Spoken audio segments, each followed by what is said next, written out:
말이 더 많은 것 같아요. 근데 우리가 성경을 알고 하나님 앞에서 믿음의 삶들을 살아가다 보면 하나님께서는 그러면 우리에게 뭐라고 말씀하셨을까? 라는 질문으로 이어지는 것 같아요. 하나님께서는 우리에게 말씀하시기를 내가 어떻게 하면 너희들이 행복하니? 라고 말씀하신 것 같아요. 그래서 찾은 방법이 자기에게 하나밖에 없는 아들을 보내주시는 것, 그것이 우리가 가장 행복할 수 있는 방법이라고 주님은 아셨던 것 같아요. 그래서 자신에게 가장 아끼고 가장 사랑하는 독생자를 우리에게 보내주셔서 그분이 우리를 얼마나 사랑하는지를 보여주신 것 같아요. 이게 사랑의 삶이다 라는 생각을 합니다. 그래서 우리가 이 땅에 사는 동안 우리가 어떻게 살아야 되는가 라고 생각해 보면, 내가 어떻게 하면 나와 함께한 사람들이 행복할까 라고 하는 이 생각을 가지고 사는 것이 가장 좋겠다라는 생각을 어제 했습니다. 여러분들도 동의하실 것 같아요. 정말 나와 함께하고 있는 사람들을 내가 어떻게 하면 행복할 수 있을까? 이 질문을 여러분 계속 하시면 하나님의 마음이 우리에게 부어지지 않을까, 하나님의 그 사랑이 우리에게 부어지지 않을까라는 생각을 하게 됩니다. 오늘 주제입니다. 영혼 구원의 동기는 사랑의 삶이다. 영혼 구원의 동기는 사랑의 삶이다. 시작. 그렇습니다. 하나님께서는 우리를 사랑하시는데 말로만 사랑하신 것이 아니라 우리를 진짜 사랑하셨는데 삶으로 사랑해 주셨어요. 그래서 자기에게 하나밖에 없는 아들을 보내주신 거죠. 제가 부모가 돼 보니까 그런 마음이 드는 것 같아요. 차라리 내가 아프고 말지, 우리 아이들이 아픈 걸 보니까 제가 견디지를 못해요. 저희 큰아이가 이제 갓 돌을 지나고 그 사발면을 그 자리에 쏟아가지고 배꼽 이하로 다 화상을 입었어요. 그래서 그 모습을 제가 이렇게 보는데 너무 가슴이 아프더라고요. 그날 밤에 병원에 가서 식염수로 닦아내고 붕대로 감고 그러는데 그 붕대 밑에서 수포가 올라오는데 붕대가 밀리는 거야. 근데 그걸 보고 있는데 제가 감당이 안 돼. 야, 내가 아프고 말지. 근데 저 돌 지난 여자아이가 화상을 입어서 고통 속에서 소리 지르는 거 보니까 제가 감당이 안 돼. 근데 이제 그 한전에 사람들이 많이 가는 한일병원, 거기가 이제 화상 전문 병원인데 그곳에 이제 딸이 입원을 했는데 저는 이제 못 봤어요. 저희 아내가 이제 하는 얘기가 매일 아침마다 껍질을 벗기는 거예요. 그 화상이 껍질을 벗겨 3살이 이제 나서 흉터가 없어지니까. 근데 그걸 못 보는 거예요. 그러니까 우리 딸이 하얀색 옷만 입은 사람만 보면 도망가. 울고. 얼마나 고통스러웠으면. 한 달이 넘게 그 일을 했거든요. 제가 그걸 보면서 하나님, 내가 차라리 아프지. 내가 그 자리에 앉아있지. 내가 그 아이를 안았으면 안 당했을 일인데 그 마음이 들더라고요. 부모 마음이 그런 것 같아요. 내가 아프고 말지. 야, 저 조그만 아이가 매일 껍질을 벗긴다? 감당이 안 돼요. 하나님도 그러지 않으셨을까요? 자기 아들을 이 땅에 보내셔서 녹슨 세계의 못에 못 박히고 채찍맞고 굴욕당하고 모욕당하고 그것도 십자가에 매달려서 6시간 동안 물과 피를 다 흘리기까지 죽기까지 매달려 있는 그 모습을 보면서 하나님의 마음은 어땠을까? 하나님 왜 그렇게 하셨을까? 그래서 우리를 사랑하기 때문이다라고 성경은 말합니다. 단 한 가지 이유 때문에 그렇다라. 우리를 사랑하시기 때문에 하나님은 엄청난 희생과 헌신을 하신 거라는 거죠. 그래서 영혼 구원의 동기는 다른 것이 없는 것 같습니다. 정말 영혼 구원의 동기는요, 사랑하는 거예요. 근데 그 사랑이 말로만의 사랑이 아니고 삶으로 살아져야지 열매가 있다는 거예요. 제가 그림을 하나 보여드리겠습니다. 네, 여러분 보이시나요? 이게 이제 책인데요. 머리에서 가슴까지 30cm 마음 여행. 또 이걸 또 따지는 분들이 있더라고요. 저는 한 35cm 되는데요. 또 이렇게 따지는 분들이 있어요. 따지지 마요. 그냥 30cm, 대충 30cm 된다. 이렇게 이제 얘기하는 거예요. 근데 이 머리에서 이 가슴까지의 여행이 안 돼요. 말로는 사랑한다고 말하는데, 우리가 말로는 주님 앞에 충성한다고 말하지만, 말로는 우리가 순종한다고 말하지만 이게 여행이 안 되니까 실제로 삶이 나오지 않는다. 그러니까 영혼 구원에 대해서 아는 것은 많아요. 배운 것도 많고 우리가 이렇게 해야 된다 저렇게 해야 된다 다른 사람이 설명도 해줄 수 있어요. 근데 실제적으로 내가 영혼을 구원하기 위해서 헌신하느냐 희생하느냐는 다른 문제예요. 그래서 제가 10여 년 전에 저 30cm에 대한 강의를 듣고 우리 청소년들을 만날 때마다 그런 얘기예요. 너희들 머리에서 이 가슴까지 여행되는 게 힘들지 무슨 얘기인지를 못 알아들어요. 그래서 제가 설명을 해주죠. 그렇다고 머리로는 알겠는데 이 가슴으로 정말 내 삶으로 나오는 게 너무 힘들다라는. 우리 성도들도 비슷한 것 같아요. 제가 이렇게 상담을 하고 얘기를 하다 보면 목사님 알기는 하는데요 안 돼요. 알기는 하는데 잘 안 돼. 이게 30cm 여행이 그렇게 힘든 겁니다. 요거 얼마 안 되는데도 이 머리에서 이게 내려오지를 않아요. 그래서 저는 이것을 내려가게 만드는 게 뭔가 하나님의 사랑이 여러분들에게 부어지면 저는 이게 내려간다고 생각합니다. 하나님의 사랑이 여러분에게 부어지면 그냥 너무나 자연스럽게 마땅히 내 서 사람을 위해서 헌신하고 희생해야지라고 하는 게 되어집니다. 근데 하나님의 사랑이 나에게 부어지지 않으면 이 30cm 여행이 죽어도 안 돼요. 정말 안 됩니다. 왜 이렇게 안 될까? 아무리 연구해도 안 돼요. 하나님의 사랑이 부어져야 돼요. 하나님의 사랑이 나에게 부어지면 자연스럽게 되어지는 것이 사랑의 삶입니다. 여러분의 삶 가운데 이 하나님의 사랑이 부어지시기를 주님의 이름으로 축복합니다. 정말 그렇습니다. 하나님의 사랑이 우리에게 부어져야지 내가 무언가를 자연스럽게 하게 됩니다. 근데 하나님의 사랑이 부어지지 않으면 하기가 어렵습니다. 한다 할지라도 지속하지 못합니다. 결국에는 얼마 못 가서 끝이 보입니다. 내가 언제까지 이렇게 해야 돼? 라는 말이 나옵니다. 왜냐하면 사랑이 부어지면 그 말이 안 나와요. 사랑이 부어지면 어떤 일이 벌어지나요? 초능력이 일어나요. 제가 한 얘기를 해드리겠습니다. 이게 고려시대에 있었던 1230년에 있었던 일이래요. 최자라는 사람이 보한집이라고 하는 책에다가 쓴 글입니다. 이게 실제로 있었던 일인 것 같아요. 전북 임실, 여러분 임실 분 있으신가요? 전북 임실에서 있었던 일입니다. 그 당시에 고려시대의 전북 임실은 거령현이랬대요. 거령현. 근데 거기에 오수라고 하는 마을이 있다고 합니다. 오수라고 하는 마을. 거기에 김계인이라고 하는 사람이 살았대요. 근데 이 사람이 강아지 한 마리를 아주 귀여워해가지고 아주 이 아이를 사랑했대요. 그래서 그 강아지가 주인이 가는 곳마다 따라다니는 거예요. 근데 어느 날 이 김계인이라고 하는 사람이 술에 취해가지고 집에 오다가 풀숲에서 잠이 들어버린 거예요.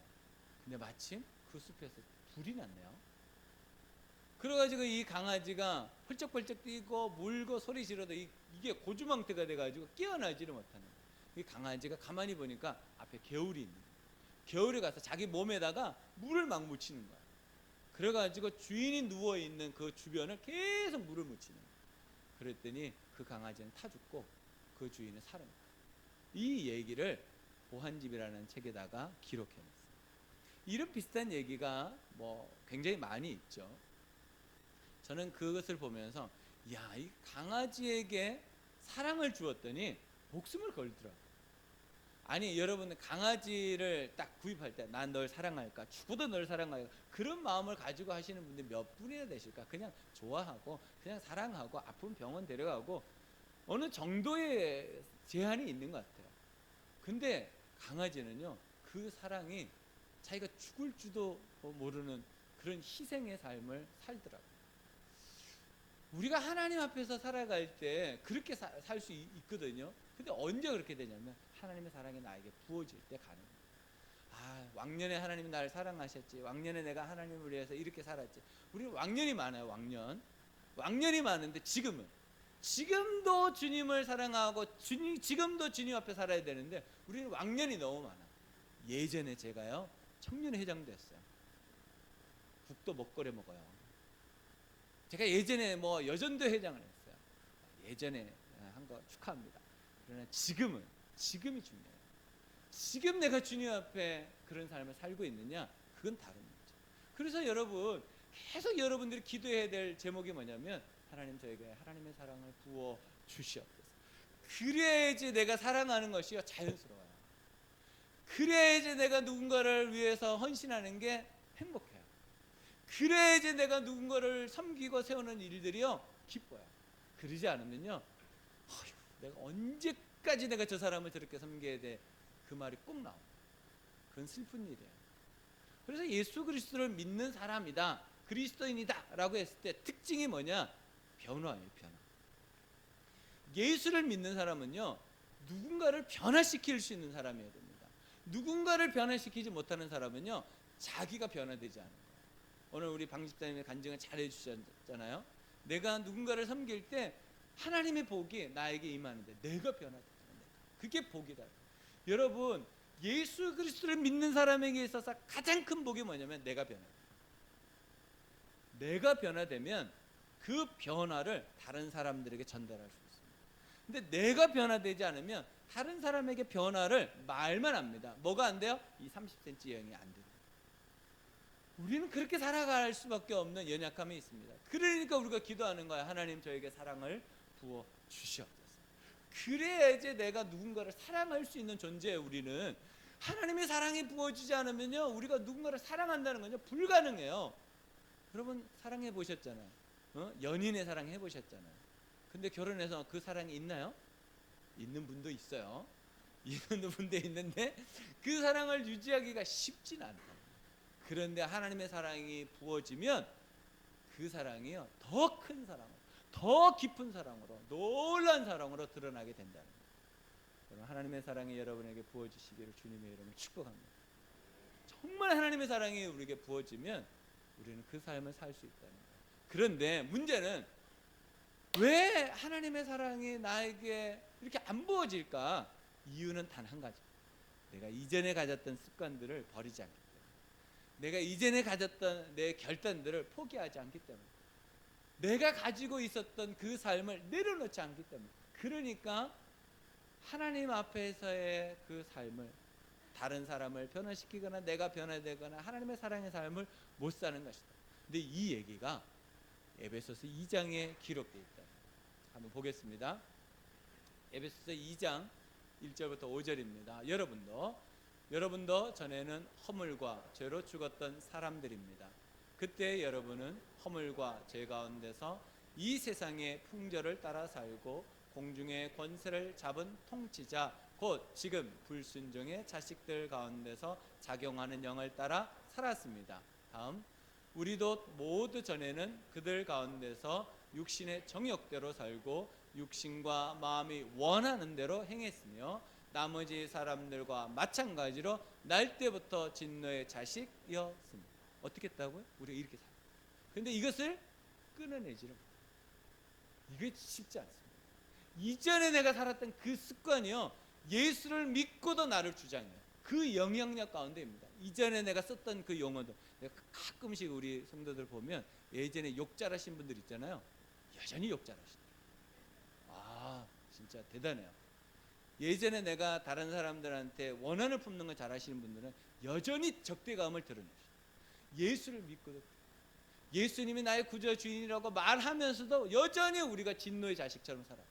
예수를 정말 내가 교회에서 만나지 않아서 저 사람이 예수 믿는 사람일까 할 정도로 살아가는 사람들이 있어요. 왜 그럴까?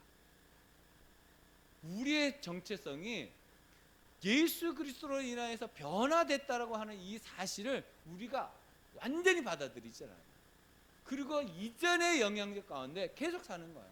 그러니까 우리의 삶이 언어적인 변화도 없고요, 내 삶의 표현의 변화, 사람들을 섬기는 변화도 자꾸 더딘 거예요. 자꾸 힘들어지는 거예요. 자꾸 어려워지는 거예요. 그래서 우리가 기도해야 돼요. 하나님의 사랑이 나에게 부어주십시오. 그러면 이것이 사라집니다. 왜냐하면 우리 마음에는요, 두 마음이 원래는 공존할 수가 없어요.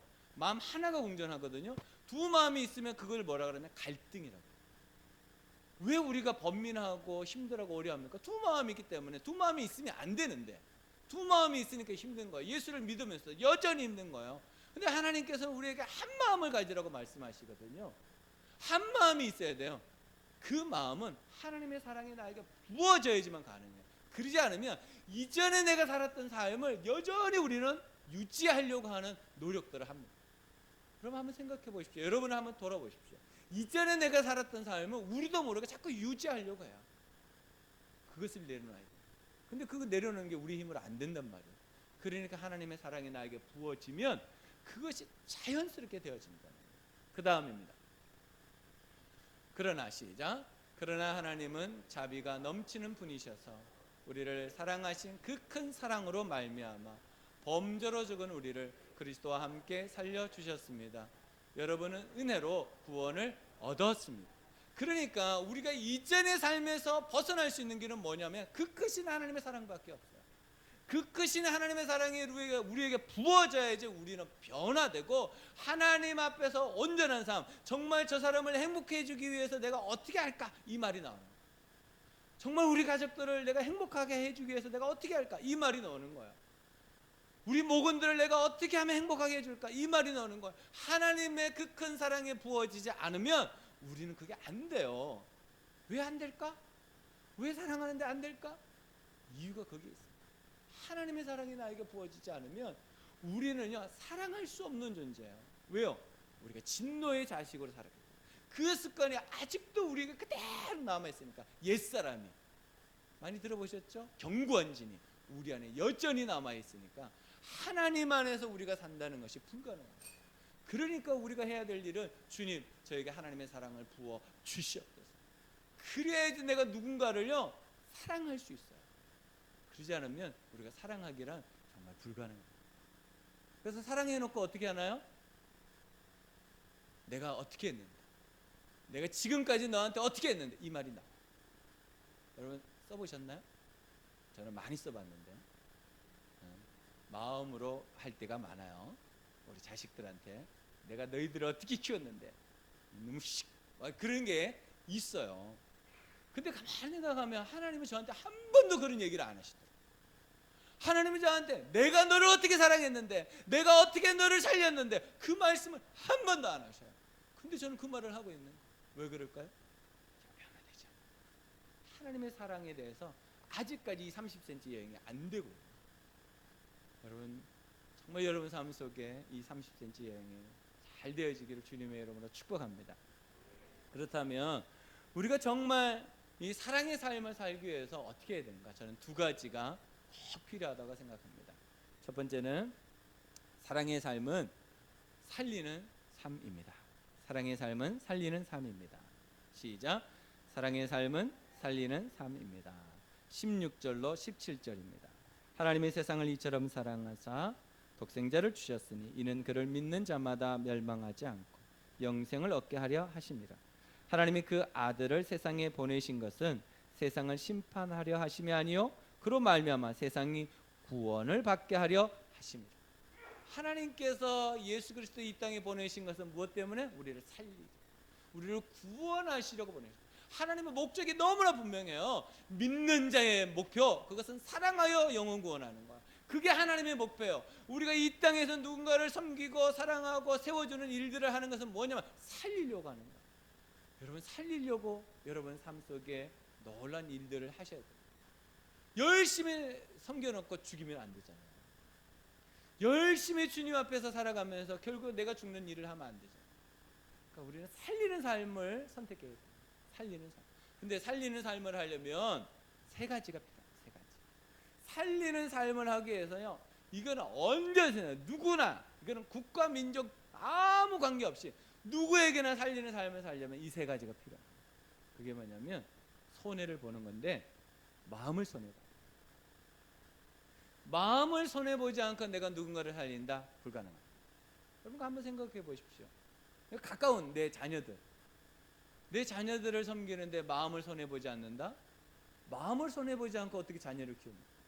속상한 일, 그리고 내 마음속에서 어떨 때는 부모로서 억울한 일도 생기잖아요. 엄마가 나한테 해준 게 뭐가 있어? 아빠가 나한테 해준 게 뭐가 있어? 그럴 때는 윤석전 목사님이 하시는 말씀이에요. 입을 찢어야 된다. 제가 한 말 아니에요.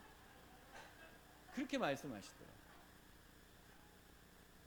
아니 부모가 잠 못 자고 정말 얼마나 아이들을 키웠는데 다 턱 내밀면서, 저는 그런 말을 못할 것 같아요. 근데 그분은 그런 얘기를 하시더라고요. 마음을 손해봐요. 마음을 손해보지 않고 우리가 누군가를 살리기는 불가능해요. 두 번째는 재정을 손해봐야 돼요. 내가 누군가를 섬길 때 재정을 들이지 않고 섬길 수 있는 방법이 없더라고요. 저희가 지금 사택 초청을 하잖아요. 근데 그게 이제 뭐 저희 가서 기성품을 사서 이렇게 대접하는 게 아니고 손으로 다 이렇게 만들어요. 저희 집사람이 그렇게 해야 된다 그러더라고요. 그래가지고 기도하면서 이 목장 식구들은 내가 어떻게 섬길까 기도하면서 음식을 정해요. 그러니까 우리 아이들 손에 빌리지 않으면 안 돼요. 지금 집사람이 이제 오른쪽 손목이 아파가지고 피아노 치는 것도 사실 힘들거든요. 병원에서는 치지 마라 그랬는데도 이제 치고 있단 말이에요. 근데 최영기 목사님이 그런 얘기 하시는 거예요. 정말 섬김이 뭐냐? 내가 없는 것으로 섬기는 게 진짜 섬깁니다. 이렇게 말하는 거예요. 그러니까 집사람이 지금 건강이 없으니까 건강을 다해서 섬기는 거예요. 돈이 없으면 뭘로 섬겨요? 돈이 없는데 돈으로. 그래야지 감동입니다. 섬김은 그런 거예요. 내가 손해보는 쪽으로 선택해야 섬김이 됩니다. 여러분 재정의 손해 이게 쉽지 않습니다. 이게 1, 2만 원 손해보는 건 할 수 있어요. 1, 20만 원 그래 거기까지는 괜찮아요. 1, 200만 원 힘들어지죠? 1, 2천만 원 손해보는 거 쉬워요? 엄청 결단하고 기도해야 될 것 같죠? 쉽지 않아요. 우리는 기본적으로 재정의 손해를 보는 것은 힘들어합니다. 우리는 다 그래요. 그런데 정말 살리려면 재정의 손해를 봐요. 제가 우리 아이들한테 했다가 나중에 이제 아빠 이제 그만해 그래가지고 지금 안 하고 있는데 제가 한 달 용돈을 집사람한테 이제 받아서 쓰는데 내가 한 달 용돈 그거 가지고 내가 하드 하나 사 먹는지 아냐? 우리 아이들 처음에 그 말에 감동을 받았어요. 야, 우리 아버지는 하드 하나 안 사 먹고 우리에게 용돈도 주고 교회 성도들도 섬기고 VIP도 섬기고 그러면서 근데 이거를 한 수백 번 하니까 아이들이 감동이 없어요. 이제 그만해 아니까 이제 그만해. 재정의 손해가 없으면 섬길 수 없다는 말이죠. 여러분 우리가 하나님 앞에서 얼마나 큰 유익을 받았습니까? 생명의 유익을 받았잖아요. 근데 우리는 어느 순간 그 생명의 유익은 없어지고 재정으로 계산하고 있는 요거 어떡하지 막 그러고 있는 거고 따지고 있는 거예요. 재정의 손해 그래야지만 살릴 수 있습니다. 세 번째는 시간의 손해를 봐야 돼요. 시간의 손해를 보지 않고 살릴 수 있는 방법은 없습니다. 지금 현대인들이 얼마나 바쁩니까? 다 바쁩니다. 그러나 시간의 손해를 보는 거예요. 그럴 때 살릴 수 있습니다. 어제 우리 운영위원들 이제 모였는데 한 달에 한 번씩 모이잖아요. 시간의 손해를 보지 않으면 모일 수가 없어요. 그 시간의 손해를 감수하고 오시는 거예요. 그러니까 차가 또 밀려가지고 또 오면서 또 열심히 기도하고 오신 또 목자님도 있으시고 시간의 손해를 항상 봐야 됩니다. 우리 목자 목님들 시간의 손해 보고 있죠? 쉽지 않습니다. 누군가를 섬길 때 시간의 손해가 꼭 있어야 돼요. 여러분 정말 내가 누구를 살리려면 사랑의 삶을 제대로 살려면 이 세 가지 마음의 손해, 재정의 손해, 시간의 손해 이거는 언제든지 필요한 거예요. 그러니까 여러분 마음 가운데 기도하세요. 근데 이게 어떻게 되냐면 사랑이 부어져야 돼요. 사랑이 부어지지 않으면 따지게 돼요. 계산하게 돼요. 내가 얼만큼 했는데 라고 생각하게 돼요. 근데 사랑이 부어지면 계산이 없어져요. 계산이 없어져요. 여러분 삶 가운데 이런 은혜가 있기를 주님의 이름으로 축복합니다. 두 번째는 우리가 정말 사랑의 삶을 살려면 빛으로 세우는 삶입니다. 빛으로 세우는 삶이에요. 빛 가운데로 세우는 삶이에요. 21절 말씀입니다. 진리를 따르는 자는 빛으로 오나니 이는 그 행위가 하나님 안에서 행한 것임을 나타내려 함이라 하시니. 빛으로 행하는 거 빛으로. 예수 그리스도를 믿는 사람들은요 어둠 속에서 행하는 게 아니고 빛 가운데 행해야 돼요. 그래서 사람들을 세울 때 어디에다가 세우냐면 빛 가운데 세우는 거예요. 빛으로. 계속 힘들고 어려운 그 사람들을 예수 그리스도의 복음으로 빛 가운데로 세우는 거예요. 환한 빛 가운데로. 그래서 천국을 무엇과 같다 그래요? 빛과 같이 환하다. 천국. 주님의 모습을 보고 온 사람들이 태양처럼 주님이 환하다 그랬어요. 그게 빛이란 말이에요. 요한복음 1장에서 예수님을 뭐라 그래? 빛으로 오신 주님이라 이렇게 말하고. 그러니까 빛이 우리에게 들어오면 어둠이 떠나가는 거예요. 이게 비교적으로 나온 거예요. 비교적으로. 그래서 우리 가운데는 어둠이 있을 수밖에 없는데 빛이 오면 어둠이 떠나가는 거예요. 이게 불을 딱 끄면 어둠이 가득하잖아요. 그래서 불을 딱 켜면 어둠이 싹 없어져요. 예수 그리스도의 복음이 우리에게 임하면 어둠이 떠나가고 빛으로 해요. 그래서 우리가 사람들을 세우는데 어디로 세워야 되냐면 빛으로 세워야 돼요. 빛 가운데로 세워야 됩니다. 그래서 그들이 가지고 있는 아픔과 슬픔과 괴로움과 두려움 이런 것들을 들어줘야 돼요. 그리고 그 사람들의 삶 가운데 하나님의 역사하시도록 예수 그리스도의 복음이 임하도록 기도해 줘야 돼요. 그래서 빛 가운데 나오면 그 사람이 밝아집니다. 빛 가운데 나오면 행복이 무엇인지 압니다. 빛 가운데 나오면 생명력을 가지게 되어 있습니다. 식물도 빛이 없으면 죽잖아요. 마찬가지로 우리가 영적인 삶에도 예수 그리스도의 빛이 우리에게 임하지 않으면 우리는 죽어갑니다. 아무리 성경을 읽어도 내 마음에 빛이 임하지 않으면 안 됩니다.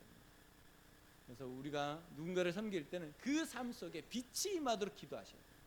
그래야지 지금 눈을 가리고 있는 그것들이 떠나가고 진리를 제대로 보게 돼요. 이 어둠이 가리면요 제대로 못 보거든요. 그래서 여러분 삶 속에 정말 세우는 삶을 살아가야 됩니다. 빛으로 세우는 삶을 살아가시기를 주님의 이름으로 축복합니다. 근데 빛으로 세우려고 해도 이 세 가지가 필요합니다. 첫 번째 뭐요? 마음의 손해를 봐야 돼요. 두 번째 재정의 손해를 봐야 돼요. 세 번째 시간의 손해를 봐야지 빛 가운데를 세울 수 있습니다. 빛으로 세울 수 있는 것은 다른 방법이 없습니다. 그 세 가지의 손해를 봐야지 한 사람 한 사람 빛 가운데에서 세워서 주님의 제자가 되게 하는 것이지 내가 손해보지 않고 누군가를 세운다? 절대로 안 돼요. 여러분 삶 속에 이 세 가지의 손해가 여러분들에게 영광이 될 겁니다. 주님께서 우리에게 그렇게 말씀하실 거예요. 너 그거 손해본 거 내가 다 알고 있어. 내가 그거 너 희생한 거 내가 다 알고 있어. 주님이 그렇게 말씀하실 거예요. 그래서 우리가 정말 그 영혼 구원의 동기가 사랑의 삶인데 이 사랑의 삶은 살리고 세우는 삶이에요. 그래서 여러분들이 어디를 가든지 무엇을 하든지 살리고 세우는 쪽을 자꾸 선택하셔야 돼요. 그것을 제대로 하기 위해서 세 가지가 필요한 거예요. 마음의 손해, 재정의 손해, 시간의 손해. 이것을 볼 때 우리가 30cm 여행이 제대로 되어집니다. 여러분 삶 속에 이런 놀라운 일들이 충만하기를 주님의 이름으로 축복합니다. 다시 한번 그림을 볼까요? 30cm 여행 그림을 다시 한번 보여주세요. 네, 30cm 마음의 여행을 이번 한 주간 어떤 분들은 지금 연휴 기간 여행을 가셨잖아요. 여러분도 여행 가셔야 되는데 주일날이라고 가지도 못하시고 이 30cm 마음의 여행을 충만하게 하셔서 여러분 마음 가운데 하나님의 사랑이 부어지시기를 주님의 이름으로 축복합니다. 기도하겠습니다. 네, 오늘 하나님께서 여러분